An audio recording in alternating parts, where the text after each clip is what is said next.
राष्ट्रपति किसी भी देश का प्रथम व्यक्ति होता है। जब कोई पुरुष राष्ट्रपति बनता है तो उसे राष्ट्रपति कहते हैं। अगर कोई महिला राष्ट्रपति बनती है तो भी उसे राष्ट्रपति ही कहा जाता है। आखिर ऐसा क्यों होता है, आइए दोस्तों पूरी डिटेल में जानते हैं। राष्ट्रपति और राष्ट्रपत्नी को लेकर कई सारे विवाद भी खड़े हुए। राष्ट्रपति को लेकर अधीर रंजन चौधरी की टिप्पणी पर विवाद अब भी जारी है। टिप्पणी के बाद संसद से लेकर सड़क तक भाजपा नेताओं ने प्रदर्शन किया। अधीर रंजन ने राष्ट्रपति को चिट्ठी लिखकर लिखित में माफी भी मांगी, लेकिन अब तक ये विवाद शांत नहीं हुआ है। भाजपा सोनिया गांधी से माफी मांगने की अपनी मांग पर अड़ी हुई है। सारा का सारा विवाद राष्ट्रपति के शब्दों को लेकर हो रहा है। ऐसे में सवाल राष्ट्रपति शब्द की उत्पत्ति और उसके प्रयोग पर भी उठने लगा है।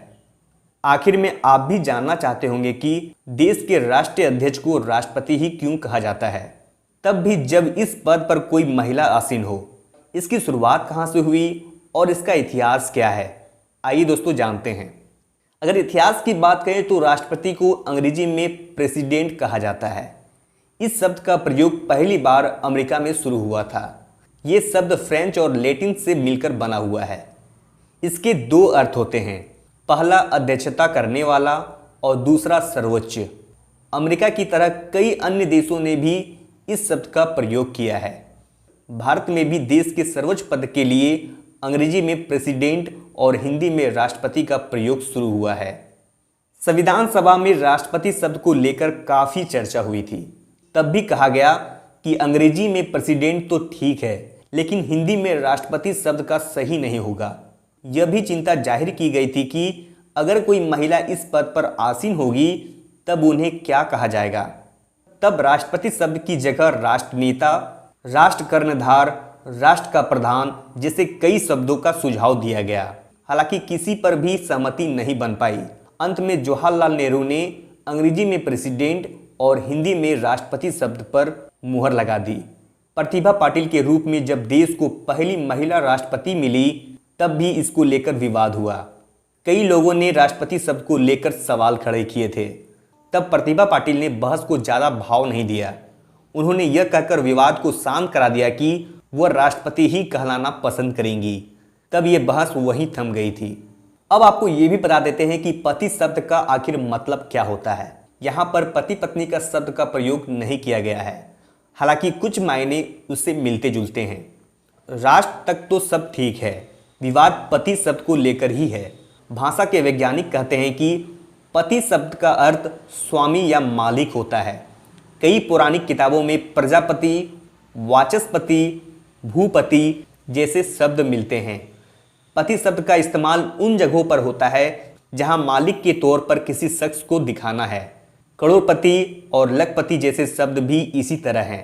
करोड़पति के मालिक या मालकिन को करोड़पति ही कहा जाता है। विशेषज्ञ आगे बताते हैं कि आगे देश के मुखिया के लिए पति शब्द का प्रयोग होता है तो उसमें कोई गलती नहीं है। इस शब्द का लिंग के आधार पर कभी भेद नहीं करना चाहिए। कई मुद्दों को लेकर कांग्रेस के नेता संसद परिसर में गांधी प्रतिमा के बाहर प्रदर्शन कर रहे थे। इस दौरान एक चैनल के पत्रकार ने उनका बयान लिया। अधीर से मीडिया ने पूछा था कि आप राष्ट्रपति भवन जा रहे थे पर जाने नहीं दिया गया। तब उन्होंने कहा था कि आज भी जाने की कोशिश करेंगे। इस दौरान अधीर रंजन ने राष्ट्रपति को लेकर अमर्यादित टिप्पणी भी की। विवाद बढ़ा तो उन्होंने कहा, हिंदी मेरी मातृभाषा नहीं है, मेरी जुबान फिसल गई थी, मुझे फांसी पर चढ़ा दीजिए। सत्ताधारी दल तिल का ताड़ बनाने की कोशिश कर रहे हैं। मैंने राष्ट्रपति से मिलने को समय मांगा है, उनसे ही माफ़ी मांगूंगा, पाखंडियों से नहीं। संसद में केंद्रीय मंत्री स्मृति ईरानी ने इस मुद्दे पर कांग्रेस के खिलाफ तीखे बोल बोले। अधीर रंजन और सोनिया गांधी को राष्ट्रपति और देश से माफ़ी मांगने को कहा। स्मृति ईरानी ने कहा कि आदिवासी महिला के राष्ट्रपति बनने को कांग्रेस पचा नहीं पा रही है।